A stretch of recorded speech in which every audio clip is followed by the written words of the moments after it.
billions and trillions and billions of years that the universe, even the earth, and life as we know it on the earth has taken place.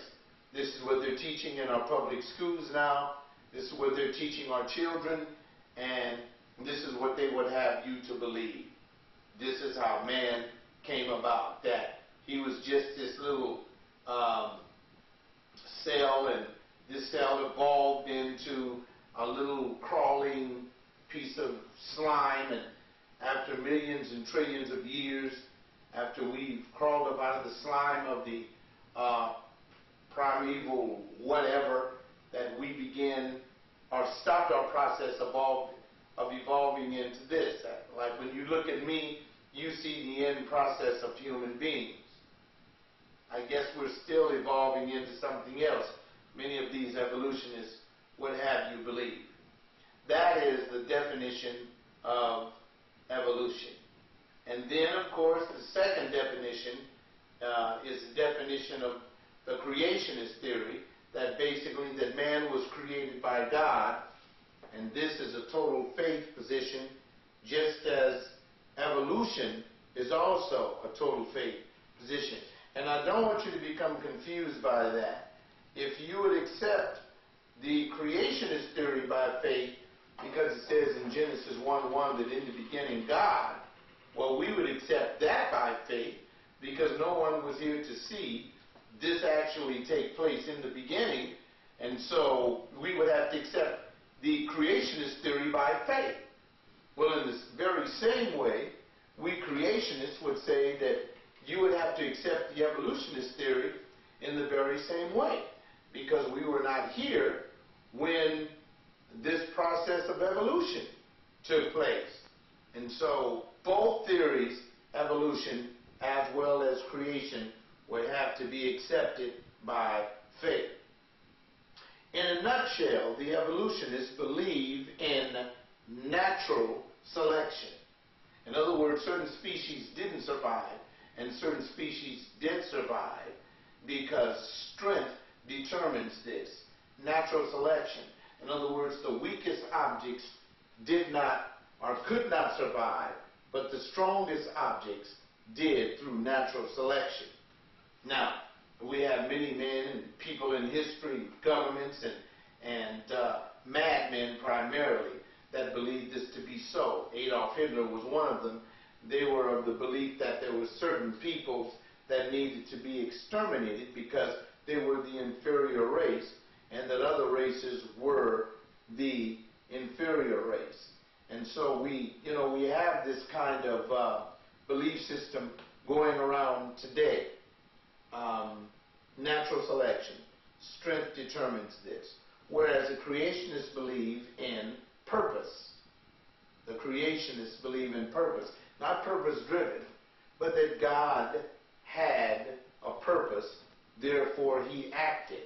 In other words, why do we see things that has taken place in our society and in our world today? It's because God had a purpose, and He acted. It had nothing to do with natural selection. So, now we move on down into the next aspect of our study, which is the being of man. What is man, anyhow? What is he like?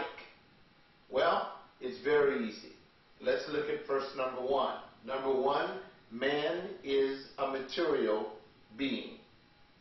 That's the fill-in. He is a material being.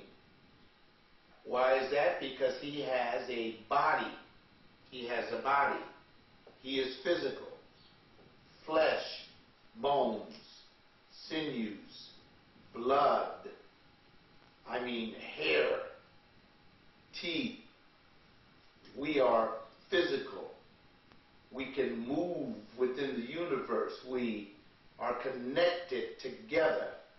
And God, in a miraculous, marvelous way, has placed us in this wonderful body, in a material body.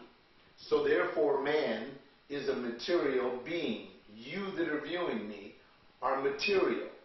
Yes, you are. You can be felt. Okay? We're physical. This is a very important teaching because if you don't realize that you're physical, then it doesn't matter then. You know, you can maim the body. You can torture that body. But, you know, what we want to do is, well, what I like to do is I like to take care of my body.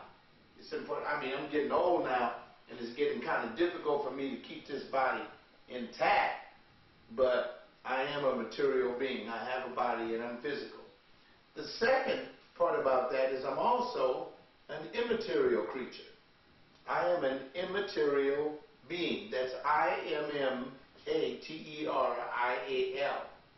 Now, what I mean by the immaterial, I have emotion, will, and intellect. I am an emotional creature. If I saw a little baby get hit by a car, I'm going to cover my face and say, oh, no, no, please don't let that happen, because I'm emotional. I have a will. In other words, I can choose whether to go to a movie or to read a book. And that will is usually, there's a certain part of it which is volitional, meaning that I have the right to choose what I would like to do, though God has some kind of involvement in this part of the immaterial being. And then I have an intellect. I can think. Unlike most animals that I know are instinctive creatures, men are thinking things. We think about our world, our life, and we are predisposed to respond in such a way as to bring glory to God. And so I am an immaterial creature. I have emotion, will, and intellect, and I'm also a material creature because I have a physical body and I live in a physical universe. These are very important principles that we're discussing here today, students. Very important principles.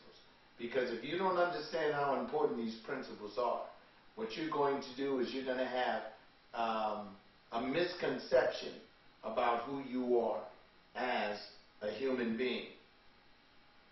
Now, some more important terms to remember about man, since we said that he is a material as well as an immaterial creature, there's something else about man. He is a person of asceticism. Asceticism. Now, this word is spelled like this, Asceticism.